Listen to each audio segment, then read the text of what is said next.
咁你講健康咧，我俾一樣嘢你介紹下啦。嗱，我呢次嚟咧帶咗呢隻嘢用嘅，睇唔睇到係咩啊？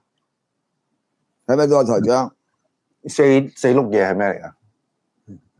四條嘢咩嚟？穿住腳趾你行啊！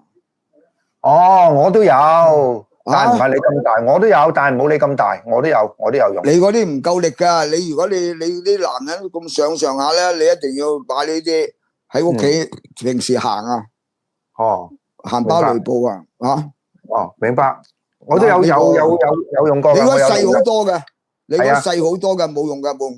呢個痛到飛起噶呢個痛到飛，但係非常有效嘅。阿博士可唔可以解釋下點解要用呢樣嘢咧？同埋點樣用法咧？你咪穿住咗喺個腳嗰度，咁咪晾住嚟當啊，咁樣穿住隻腳嚟行咯，喺個屋企行咯。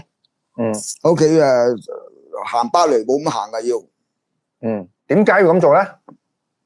因為我哋嗰個腳嗰個手指係喐到啊嘛。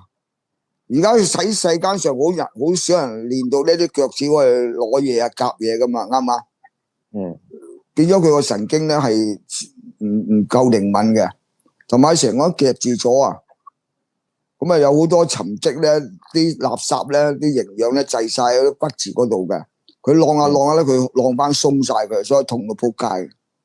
所以有時你啲人咪一做腳板咪俾人呃落嚟，痛到飛起噶嘛？知唔知啊？就咁係啦，嗰啲垃圾啊！咁大家照做下咯。好，非常好嘅建議。